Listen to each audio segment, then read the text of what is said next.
Olá, boa noite. Boa noite. Um adolescente está desaparecido há mais de um mês em São Paulo. A família diz que supostos policiais civis raptaram o jovem em casa. Os suspeitos já foram identificados. Eles teriam tentado extorquir dinheiro da vítima. Mais de um mês sem saber o paradeiro do filho. A minha esperança tá qualquer forma que eu encontrar, eu só não quero continuar nessa situação que eu me encontro. De desespero, medo, pânico. O filho de Amanda, Thales Barreto, de 17 anos, desapareceu no dia 19 de agosto, depois que saiu de casa com um amigo que também está desaparecido. Thales foi visto por vizinhos no dia do sumiço. Um deles registrou o momento em que o jovem teria entrado numa viatura descaracterizada que seria usada por supostos policiais da região.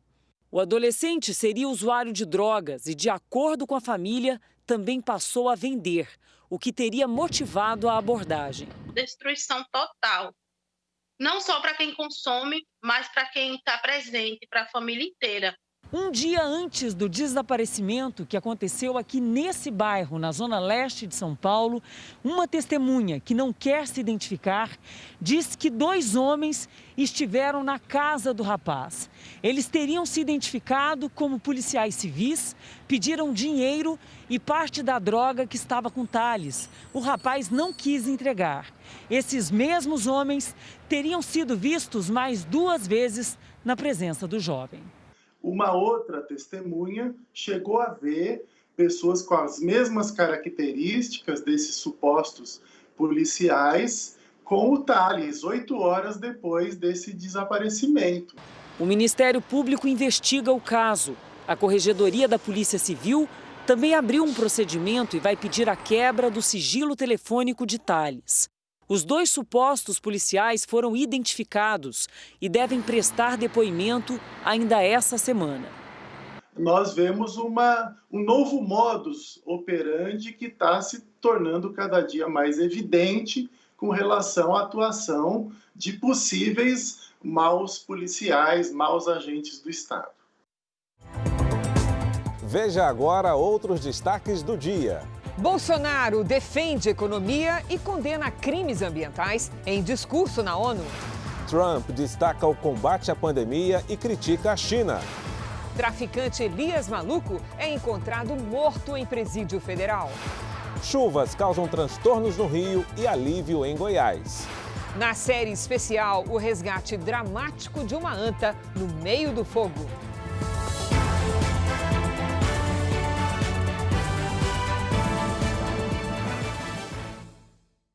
Oferecimento Bradesco. Abra sua conta sem tarifa pelo app.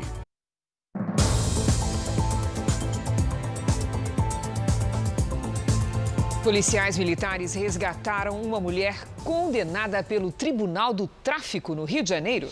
Ela foi torturada por ordem do chefe do crime porque denunciou o abuso sofrido pela filha. A mudança foi às pressas e todos os móveis couberam dentro de um caveirão, o blindado da PM do Rio de Janeiro.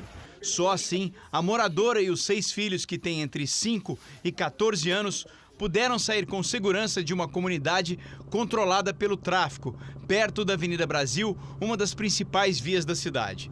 A Polícia Militar montou uma operação para fazer o resgate da família, que era ameaçada. A mãe foi sequestrada no fim de semana. Foi uma decisão do Tribunal do Tráfico, depois que ela denunciou que a filha de apenas 6 anos tinha sido abusada por um integrante da quadrilha. A mulher só foi salva depois que vizinhos chamaram a polícia. Os traficantes ocuparam a casa da vítima. Ali, ela foi torturada e jogada do 2º andar. Os PMs conseguiram libertar a refém. A mulher, de 29 anos, estava muito machucada, com hematomas nas pernas, nas costas e o braço quebrado. Pediu ajuda e abriu que ela tinha sido espancada e que ela não adiantava tirar ela dali. Precisava sair a família inteira, porque ela poderia morrer e morrer os seus filhos também. A mãe está internada, mas fora de perigo.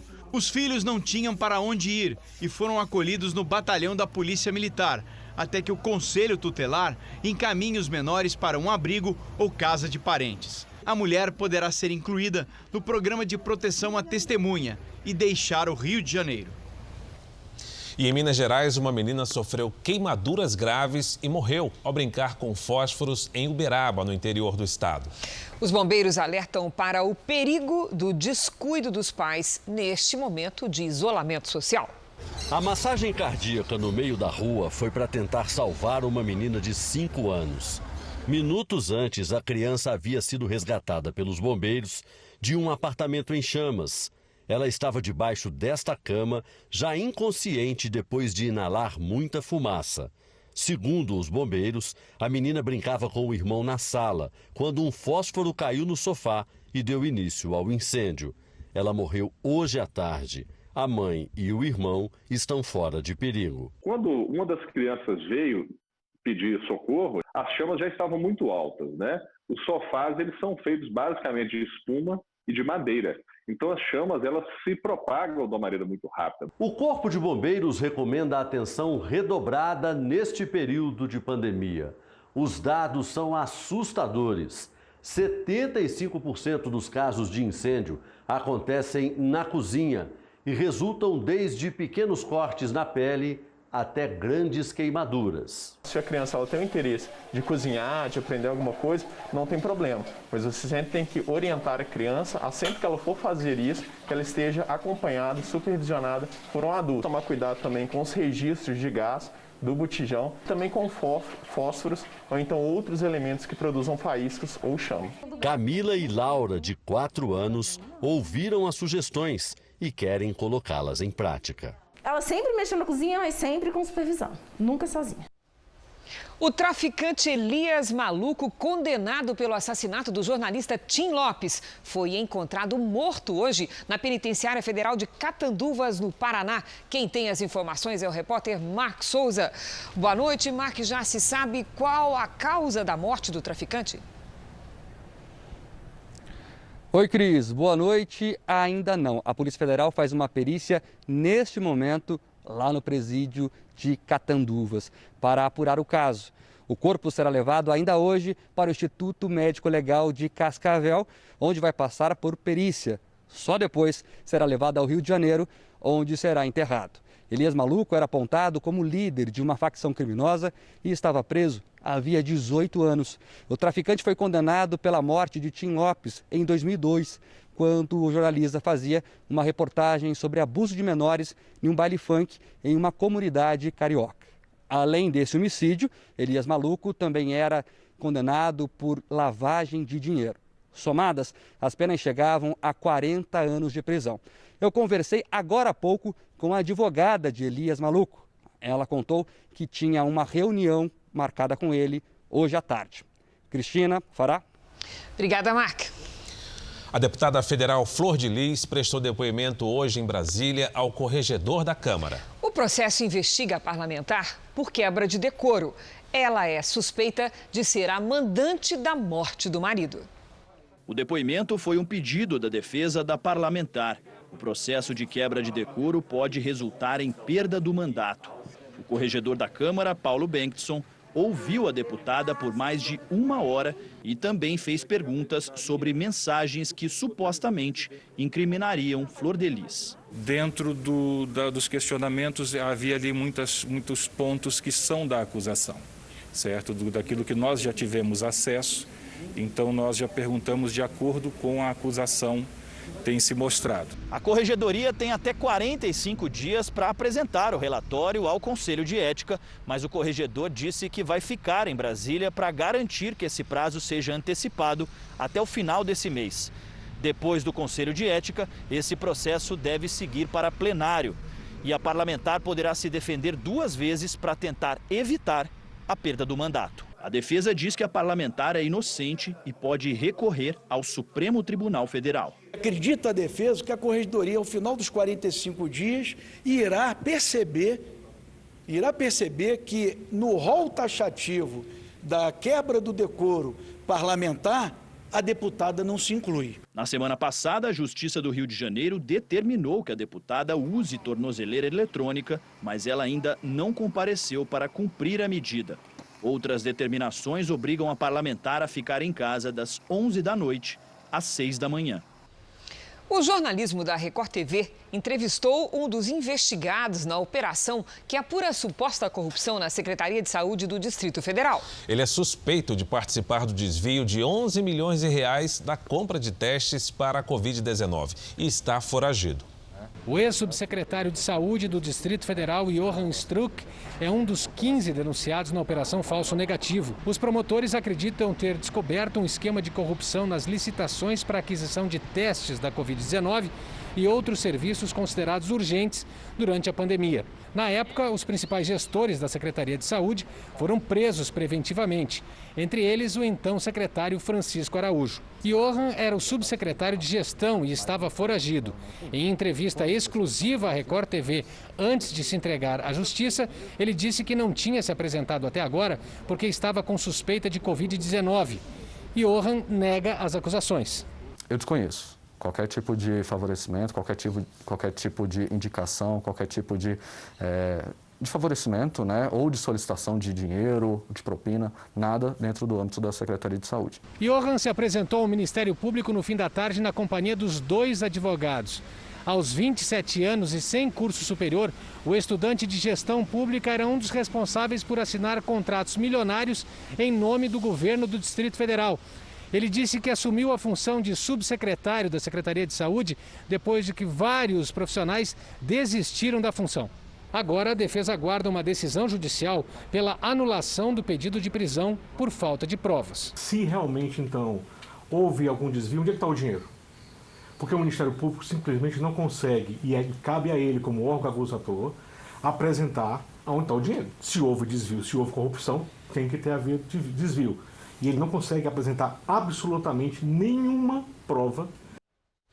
O Ministério Público do Distrito Federal não comenta a entrevista com o ex-subsecretário da Saúde, nem as declarações do advogado dele. O Jornal da Record traz agora os números de hoje da pandemia no Brasil. De acordo com o Ministério da Saúde, o país tem 4.591.604 casos de Covid-19. São 138.108 mortos. Foram 836 registros de mortes nas últimas 24 horas. Também entre ontem e hoje, 58.428 indivíduos se recuperaram. No total, já são 3.945.627 pacientes curados e 507.869 seguem em acompanhamento. Jogadores com a Covid-19, substitutos retidos em Manaus e estádio da partida interditado no Equador. A gente vai falar com Pedro Paulo Filho, que vai contar pra gente sobre essa terça-feira confusa para o time do Flamengo. É isso mesmo, Pedro Paulo? Boa noite. Pois é, Fara, boa noite para você, boa noite a todos. Olha, desde a confirmação de que 7 jogadores e 2 integrantes da comissão técnica do Flamengo testaram positivo para a Covid-19, a situação ficou cheia de incertezas para o clube carioca, que tem compromisso pela Libertadores lá no Equador. 4 atletas chamados às pressas para integrar o elenco tiveram um avião impedido de entrar no Peru, onde o voo faria uma escala. E aí eles tiveram que voltar para Manaus e só hoje cedo desembarcaram no Equador. Além disso, preocupadas com a Covid-19, autoridades locais chegaram a interditar o estádio e adiar o jogo. Bom, no fim, o palco da partida foi liberado. E nesse momento, o Flamengo vai ganhando do Barcelona de Guayaquil por 2-0, Fara. Obrigado, Pedro Paulo. Enquanto isso, o Ministério da Saúde aprovou a proposta da Confederação Brasileira de Futebol para o retorno das torcidas aos estádios nos jogos do Campeonato Brasileiro. O repórter Yuri Ascar traz outras informações para a gente. Yuri, será que o público vai poder voltar às arquibancadas? Boa noite. Vai sim, Fara. Boa noite. O Ministério da Saúde determinou que o número de torcedores vai ser limitado neste momento a 30% da capacidade total dos estádios.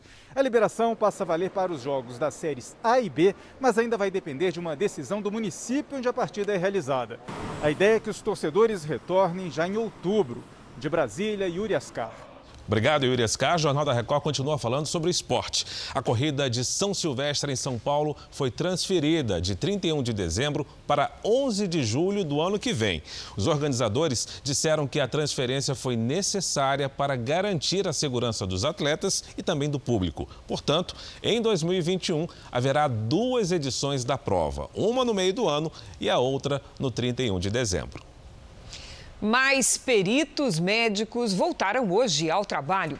Dos 486 que eram esperados, 350 deram expediente em agências do INSS de todo o Brasil. A única agência a retomar os trabalhos presenciais na capital gaúcha teve movimento intenso já nas primeiras horas da manhã. Na fila, trabalhadores que esperam há meses pela perícia médica. Está marcada deu para o dia 24 de agosto, mas como eles estavam fechados, aí não pude fazer. Aqui no Rio Grande do Sul, 6 das 98 agências do estado reabriram hoje sem previsão de novos postos nos próximos dias. Para evitar aglomerações nas que estão funcionando, são realizadas apenas as perícias agendadas previamente. Em todo o país, 351 peritos federais retornaram hoje ao trabalho. 486 eram aguardados pelo INSS. Até o fim da tarde, haviam sido feitas mais de 3.000 perícias em 110 agências que estavam adequadas. Segundo o INSS, elas passaram por vistorias e atendem a todos os protocolos de segurança. Todas as medidas para o combate ao coronavírus, foram tomadas e todos os EPIs estão à disposição, tanto dos servidores quanto dos segurados. Depois de uma semana de agências abertas, mas sem perícias, a Associação Nacional dos Peritos liberou 11 unidades no estado do Rio, 3 na capital. Até o fim da semana, a associação fará inspeções em novas agências.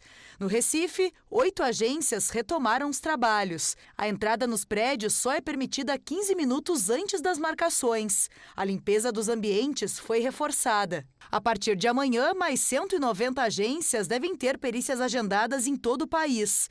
O segurado que não conseguir ser atendido pode agendar nova perícia pelo portal do INSS na internet ou pelo telefone 135. Depois dos tombos de abril e maio, quando a economia praticamente parou por causa da pandemia, agosto foi um mês de alívio para a indústria. Pelo terceiro mês seguido, houve crescimento e retomada de empregos em vários setores. Os pedidos voltaram. E para dar conta do recado, essa fábrica de móveis em Diadema, na Grande São Paulo, contratou mais gente. Os números estão de novo no azul. Especialmente nos meses de julho e agosto, o crescimento foi muito grande, foi por volta de 30%. E isso ajudou a recuperar aquela queda monstruosa que nós tivemos em abril e maio. Bárbara passou por apertos. Havia sido demitida logo no começo da pandemia. Ficou surpresa ao ser chamada para uma entrevista de emprego e feliz com a vaga que conseguiu. Estava desesperada. Tinha faculdade para pagar porque eu vou me formar agora no final do ano e eu não tinha dinheiro. O que acontece por aqui tem sido observado em outras empresas. Um levantamento da Confederação Nacional da Indústria mostra que agosto fechou com crescimento de produção e também de contratação. É o terceiro mês seguido que os números sugerem um cenário de retomada, o que deixa os especialistas otimistas. Segundo a CNI, os setores que mais cresceram foram os de equipamentos de informática, móveis, veículos, têxteis e metalurgia. A capacidade de operação chegou a 71% do total, o que fez a indústria atingir níveis parecidos com os de antes da pandemia. A gente está entrando no momento do ano que a atividade industrial costuma ser um pouco mais forte aí para atender as vendas de final do ano. As expectativas de setembro são de continuidade desse aumento da produção, talvez com um ritmo um pouco mais brando, mas trazendo também algum aumento do emprego, inclusive. Com trabalho, Bárbara voltou a pensar no futuro. Quero fazer uma pós em logística no ano que vem e eu trabalhando já sei que eu vou conseguir ingressar. E no nosso portal, o r7.com, você encontra 5 cursos gratuitos para incrementar o seu currículo. Veja daqui a pouco. Temporal provoca alagamentos e transtornos no Rio de Janeiro. E também, na série especial, o resgate de uma anta no meio do fogo no Pantanal.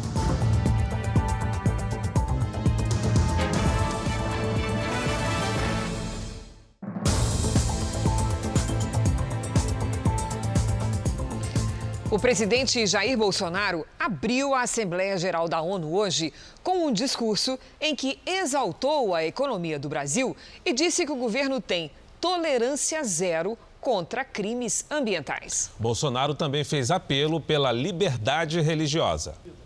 O primeiro assunto tratado pelo presidente foi a pandemia de coronavírus. Em primeiro lugar, quero lamentar cada morte ocorrida. Desde o princípio, alertei em meu país que tínhamos dois problemas para resolver: o vírus e o desemprego, e que ambos deveriam ser tratados simultaneamente e com a mesma responsabilidade. O discurso de Jair Bolsonaro durou 14 minutos. O vídeo foi exibido na Assembleia Geral da Organização das Nações Unidas. Bolsonaro também comentou o que chamou de politização da pandemia. Como aconteceu em grande parte do mundo, parcela da imprensa brasileira também politizou o vírus, disseminando o pânico entre a população.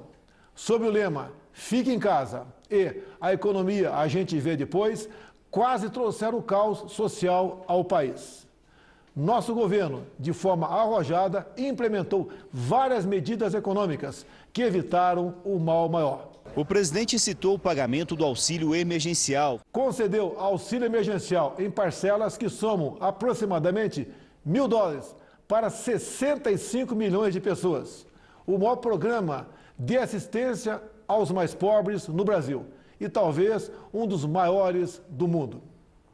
Destinou mais de $100 bilhões para ações de saúde, socorro a pequenas e microempresas. E criticou a dependência do mundo pelos produtos chineses na área da saúde. A pandemia deixa a grande lição de que não podemos depender apenas de umas poucas nações para a produção de insumos e meios essenciais para a nossa sobrevivência. O presidente comentou depois a importância da nossa produção agrícola. A produção rural não parou. O homem do campo trabalhou como nunca. Produziu, como sempre, alimentos para mais de 1 bilhão de pessoas. O Brasil contribuiu para que o mundo continuasse alimentado. As queimadas na Amazônia e no Pantanal também ganharam destaque na fala do presidente na ONU. Jair Bolsonaro, como o Jornal da Record antecipou ontem, rebateu as críticas internacionais de que o governo não vem adotando medidas para proteger o meio ambiente e evitar o desmatamento. Somos vítimas de uma das mais brutais campanhas de desinformação sobre a Amazônia e o Pantanal. Somos líderes em conservação de florestas tropicais. Temos a matriz energética mais limpa e diversificada do mundo. Mesmo sendo uma das 10 maiores economias do mundo, somos responsáveis por apenas 3% da emissão de carbono. Os incêndios acontecem praticamente nos mesmos lugares, no entorno leste da floresta, onde o caboclo e o índio queimam seus roçados em busca de sua sobrevivência em áreas já desmatadas. Jair Bolsonaro falou ainda das dificuldades enfrentadas pela fiscalização na floresta. Os focos criminosos são combatidos com rigor e determinação. Mantenho minha política de tolerância zero com o crime ambiental. Lembro que a região amazônica é maior que toda a Europa Ocidental. Daí a dificuldade de combater não só os focos de incêndio, mas também a extração ilegal de madeira e a biopirataria. O nosso Pantanal, com área maior que muitos países europeus, assim como a Califórnia, sofre dos mesmos problemas. As grandes queimadas são consequências inevitáveis da alta temperatura local, somada ao acúmulo de massa orgânica em decomposição. E concluiu o discurso com uma defesa à liberdade religiosa. A liberdade é o bem maior da humanidade. Faço um apelo a toda a comunidade internacional pela liberdade religiosa e pelo combate à cristofobia. O presidente americano também discursou na abertura da Assembleia Geral. Donald Trump destacou os esforços do governo no combate à pandemia. No discurso direto da Casa Branca, Trump voltou a chamar o novo coronavírus de vírus chinês e pediu que as Nações Unidas responsabilizem a China pela pandemia. Trump também destacou os esforços da administração durante a crise e lembrou que desde abril o país reduziu a taxa de mortalidade por Covid-19 em 85%. Ainda segundo o presidente, se não fosse pelo apoio do governo às pesquisas, não existiriam hoje 3 vacinas em fase final de teste. Trump também criticou as ações da ONU e disse que a organização precisa focar nos problemas reais do mundo, como opressão às mulheres, perseguição religiosa e de minorias, trabalho forçado, tráfico de drogas e terrorismo. Na sede das Nações Unidas, a embaixadora americana na ONU, Kelly Craft, destacou o esforço do presidente Trump para a paz mundial, como o rompimento do acordo nuclear com o Irã e intermediação de acordos de paz. Trump afirmou que novos acordos, como o assinado entre Israel e Emirados Árabes Unidos, serão mediados por ele. O Senado aprovou o nome de Nestor Foster como novo embaixador do Brasil nos Estados Unidos. Ele é diplomata de carreira e havia sido indicado pelo presidente Bolsonaro para o cargo em novembro passado.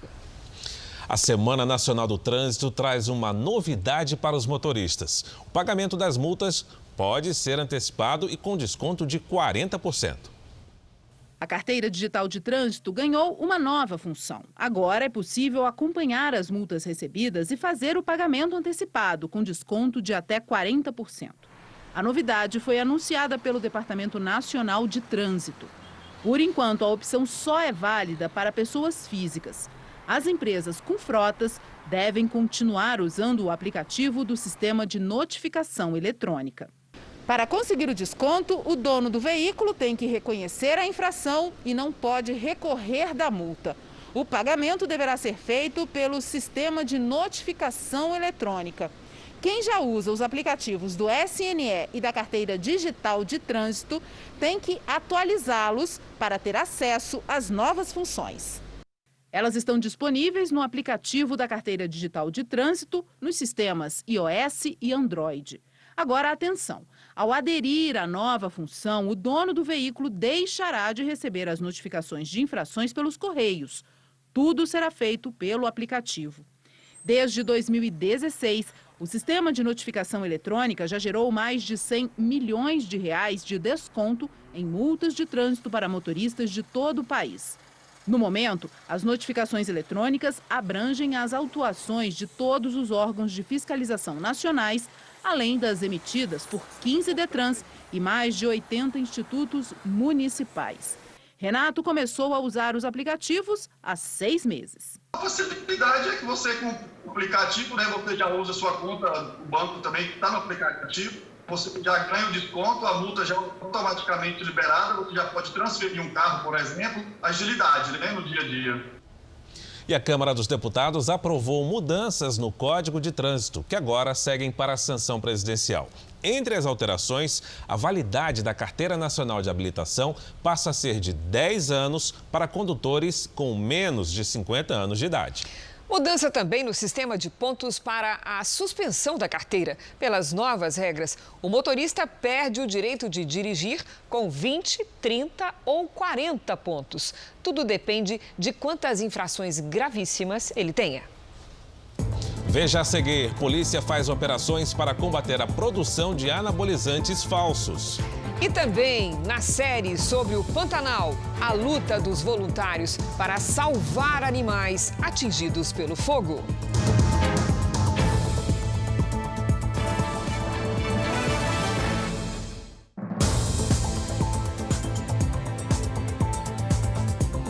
Um temporal provocou alagamentos e transtornos no Rio de Janeiro. Uma enxurrada assustadora. O temporal provocou alagamentos por toda a cidade. Várias vias ficaram interditadas. Mesmo com muita água, motoristas se arriscaram. Este entregador também tentou passar pelo bolsão d'água, mas preferiu dar a volta. É muito arriscado, é perigoso. Mas daqui a pouco eu já estou indo embora para casa. Não dá para trabalhar assim não. Teve gente que ficou pelo caminho. Já tem quase 30 minutos. aqui preso. Uma árvore caiu nesta rua no centro da cidade, que ficou interditada para a remoção dos galhos e do tronco. Essa taxista escapou por pouco. Nasci de novo. Em alguns bairros do Rio de Janeiro, em 24 horas, choveu o esperado para o mês inteiro. Moradores das comunidades da capital estão em alerta. Até o início da tarde, as sirenes que avisam sobre o risco de deslizamento soaram em 13 áreas. Na Zona Sul, a água escorreu pela encosta. Já na Rocinha, essa escadaria foi tomada pela correnteza. Bem próximo dali, moradores e motoristas registraram mais alagamentos. O trânsito parou nas ruas do entorno da Lagoa Rodrigo de Freitas. O mau tempo também deixou o mar bastante agitado. A Marinha emitiu alerta de ressaca para a orla da capital fluminense até quarta-feira. Neste bairro, o rio transbordou. Os moradores abandonaram os carros e foi preciso seguir a pé. Eu tenho que chegar em casa, não tem alternativa. Já em Goiás, a chuva ameniza o calor e reduz os focos de incêndio. Choveu em quase todo o estado, em alguns locais com menor intensidade. Olha a chuva em Senador Canedo. Em outros, ela veio forte. Em Goiânia, depois de 120 dias, a chuva caiu de forma tímida, mas o suficiente para limpar o céu e ajudar a controlar as queimadas que estavam castigando a cidade. Na maior reserva ambiental do município, o Parque Altamiro de Moura Pacheco, a chuva era o que faltava para apagar de vez o incêndio. Com a chuva, aqueles troncos que estavam pegando fogo em grandes incêndios, como no Parque Ecológico de Goiânia aqui, esses troncos eles se extinguem, né? Então a gente não tem mais esses incêndios na área queimada mais. Então dá uma amenizada bastante. Mesmo fraca, a frente fria diminuiu a temperatura máxima no estado em cerca de 10 graus, além de dobrar a umidade mínima de 15% para 30%. Uma consequência disso é a redução nas queimadas. Segundo o Instituto Nacional de Meteorologia, foram 70 focos no domingo. Agora, são 8. No meio das cinzas, já começam a brotar as primeiras plantas. E os pássaros estão de volta. Natureza e população agradecem. Frio hoje, Goiânia está igual Gramado, só faltou chocolate quente. Maravilhoso, ótimo. Abençoado, fresquinho, bom demais. A primavera mostra a que veio, mal chegou e já mudou a cara do tempo pelo país. A estação de transição entre a secura do inverno e as chuvas de verão traz frio e calor. Vamos saber como é que fica o tempo nessa quarta-feira com a Lidiane. Boa noite, Lidi. Boa noite, Cris. Para todo mundo que nos acompanha, vem mais chuva por aí, viu? Olha só, nas próximas horas, a frente fria avança e leva temporais também para o Espírito Santo. Tem risco para deslizamentos entre o Vale do Paraíba e o Espírito Santo, o que inclui o Rio de Janeiro, já bastante prejudicado pela grande quantidade de água que caiu em poucas horas. Perigo também no sul de Minas e no Triângulo Mineiro. O mar segue agitado com ondas de até 3 metros nos litorais paulista e fluminense. E pode chover de novo no centro-oeste e em todos os estados do norte. Tempo firme apenas nas áreas claras do mapa. No sul tem alerta para baixa visibilidade nas pistas, especialmente no Rio Grande do Sul e em Santa Catarina, por causa do nevoeiro. Em Porto Alegre, máxima amanhã de 25 graus. No Rio de Janeiro faz até 22 com chuva o dia todo. Em Palmas, pancadas com 38. Em São Paulo, a temperatura aumenta um pouquinho em relação a hoje. Garou o dia todo, com máxima de 20 graus. Cris. Obrigada, Lidy. Até amanhã. A produção de anabolizantes falsos mobiliza a polícia de São Paulo. Em uma semana, foi apreendido R$1 milhão em produtos clandestinos. É fácil encontrar anabolizantes falsificados na internet. Há 40 anos, Enzo participava de campeonatos de fisiculturismo e fez uso de anabolizantes e anfetaminas para melhorar o desempenho esportivo. Mas os efeitos colaterais do uso prolongado desses produtos causaram um câncer no fígado e sequelas nos rins. Ele até precisou fazer um transplante. Fiz 3 anos de hemodiálise. Fiquei doente 4 anos, renal crônico. Foi uma das piores experiências que eu tive na vida. A Agência Nacional de Vigilância Sanitária diz que os anabolizantes são medicamentos para reposição hormonal e de uso controlado. O comércio, contrabando ou falsificação são considerados crimes equivalentes ao tráfico de drogas. É considerado crime hediondo, então é um crime gravíssimo que a pessoa que compra e usa esse tipo de anabolizante sem nenhuma prescrição médica ou sem nenhum acompanhamento médico, ela corre sérios riscos de vida. Na semana passada, a polícia de São Paulo encontrou um laboratório clandestino e prendeu 3 pessoas. Foram apreendidas caixas, garrafas, ampolas, galões e comprimidos. Cerca de R$1 milhão em produtos falsificados. A polícia ainda quer saber quem fazia a distribuição e qual a origem dos produtos. Esse tipo de crime é muito comum em academias. Então, um professor comercializa, um fornecedor. Um mercado ilegal e sem volta. Não faz sentido, né? A pessoa ela pode colher, né, bons resultados sendo disciplinada, né? Que às vezes as pessoas querem um caminho mais fácil, né? Então, a recomendação de uma pessoa que tem 40 anos de experiência é procure um médico. A saúde sempre em primeiro lugar, né? A longevidade em primeiro lugar. Uma carga com mais de 600 quilos de cocaína foi apreendida hoje no Paraná.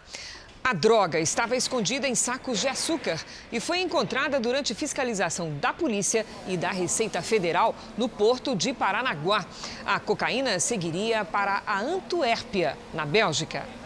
Pesquisadores do Centro de Estudos do Genoma Humano da USP montaram um banco de dados com as informações genéticas dos idosos da cidade de São Paulo. Isso é importante porque pode ajudar laboratórios a desenvolverem remédios específicos para a população brasileira. Os pesquisadores encontraram a explicação científica para toda essa diversidade que podemos constatar nas ruas de São Paulo. Eles fizeram o genoma completo de 1.171 paulistanos de mais de 60 anos de idade.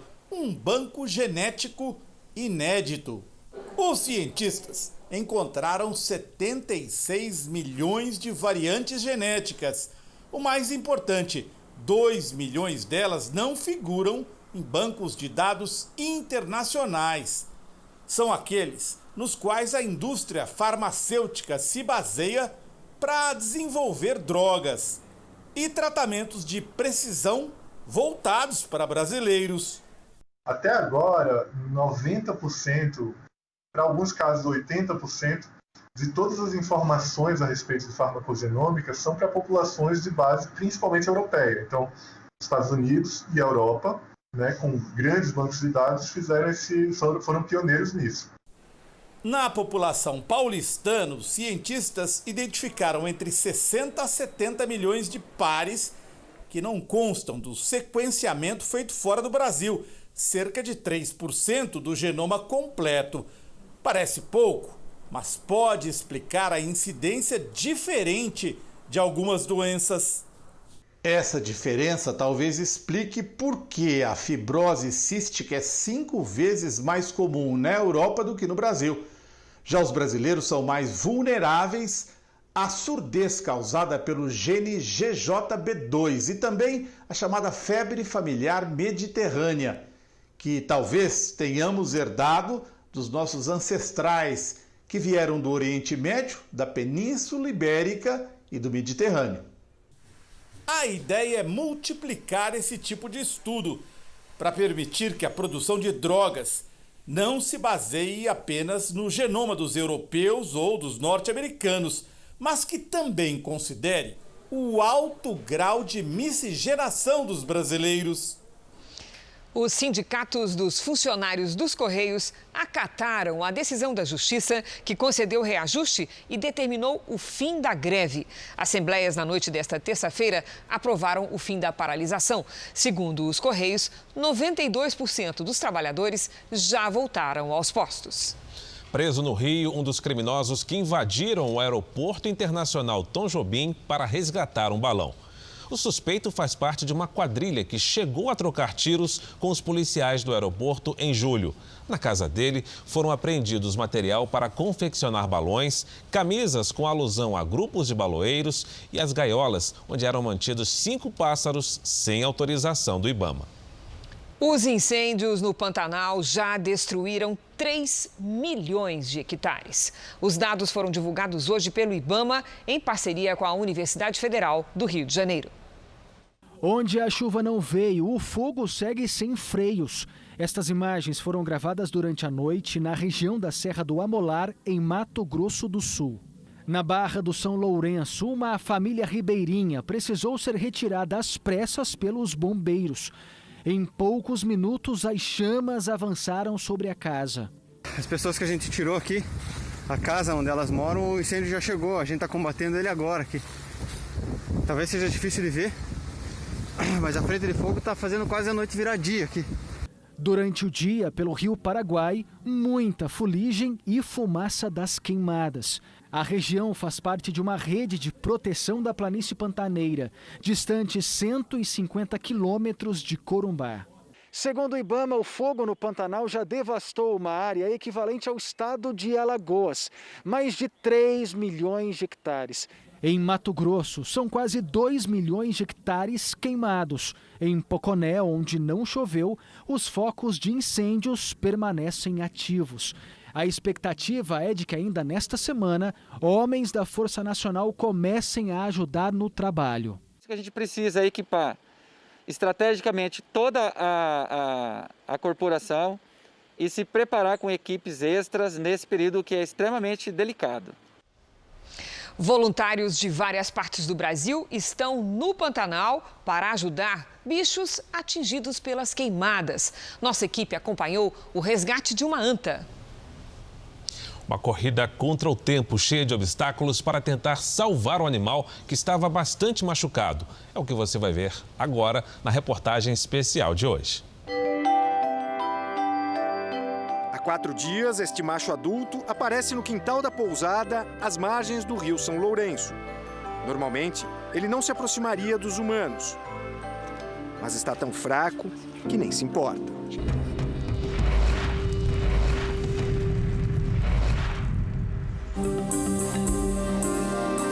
As antas são os maiores mamíferos terrestres do Brasil. Tem bastante, né? O número de animais aqui na região é grande, né? E outra é que elas são mais lentas também. Elas ficam normalmente mais para dentro mesmo do Pantanal, perto das áreas alagadas. Então, para elas conseguirem sair é mais difícil do que determinadas espécies. A arma usada por essas pessoas é para tentar salvar o bicho. Menos de 15 minutos depois de ser atingida pelo dardo tranquilizante, a anta se deita. Os voluntários começam a lutar contra o tempo e a falta de estrutura. O estado é muito grave. Desidratação, feridas onde se formaram bicheiras, cascos queimados e infecção pulmonar, provavelmente provocada pela fumaça que cobre a floresta. A gente está com um centro improvisado que os cuidados básicos a gente consegue fazer. Mas esse animal, o estado é grave, então a gente já precisa de um cuidado intensivo. 1, 2 e já vai. São necessários 6 voluntários para puxar a anta até a caminhonete.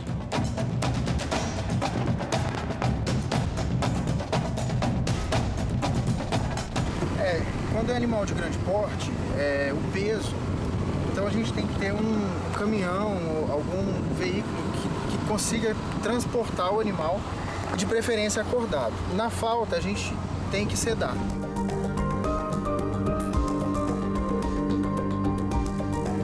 Até o hospital veterinário em Cuiabá são cerca de 300 quilômetros. Um caminhão vai fazer o transporte, mas não dá tempo de esperá-lo. E só de Transpantaneira são quase 150 quilômetros. Estrada ruim, de terra. Ó, passa por pontes como essa daqui, ó.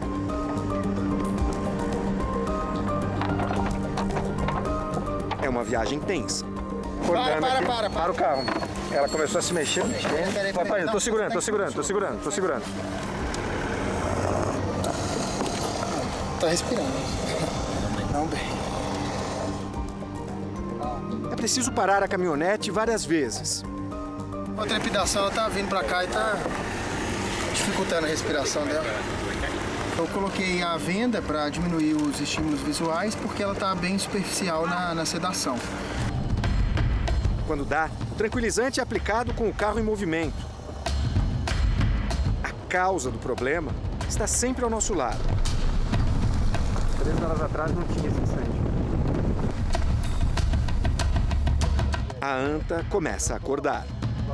A todo instante ela acorda, eles não estão podendo aplicar muito sedativo, porque o estado dela é grave, então isso pode complicar ainda mais a situação dela. E ela vai acordando de tempos em tempos. Então agora é uma corrida para chegar logo no caminhão. Chegando no caminhão, a gente retira a sedação, ela vai retornar e ela vai em segurança acordada no hospital veterinário. O risco dela acordar é botar a própria segurança dela, porque ela vai começar a se debater, e da gente que está aqui. Um animal de 150, 200 quilos. Tomara que ela consiga sobreviver, né, a tudo isso.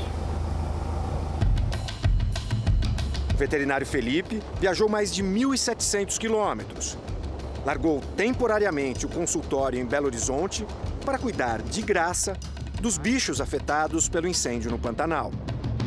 No caso da anta, ele sabe que é uma aposta.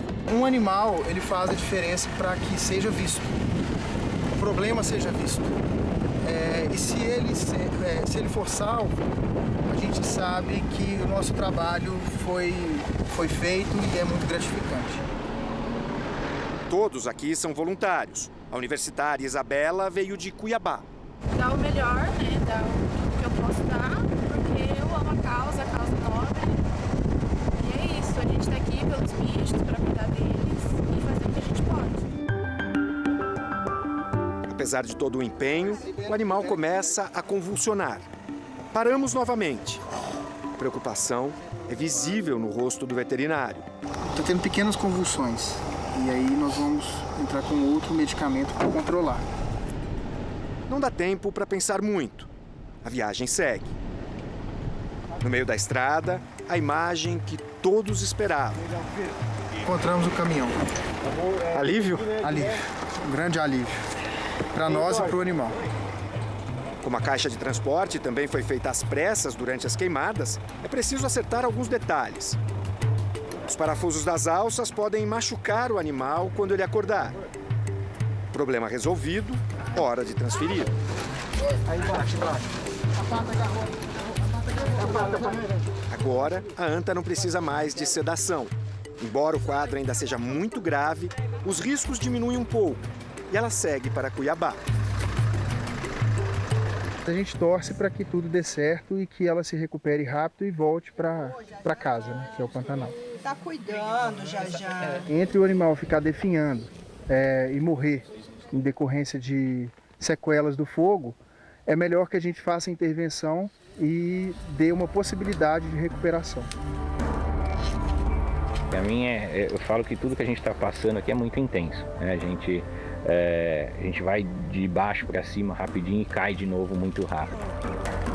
E a gente brinca que não tem nem muito tempo nessa situação, nem de comemorar, nem de ficar lamentando. A gente tem que estar pronto do outro lado.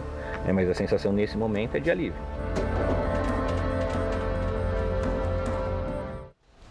Nossa admiração aos voluntários e aos veterinários. A anta chegou a Cuiabá na mesma noite em que essa reportagem foi gravada. Ela lutou durante 5 dias, mas não resistiu aos ferimentos. O Jornal da Record termina aqui. A edição de hoje na íntegra e também a nossa versão em podcast estão no Play Plus e em todas as nossas plataformas digitais. E à 00:30 tem mais Jornal da Record. Fique agora com a novela Amor Sem Igual. A gente se vê amanhã. Até lá. Uma ótima noite para você.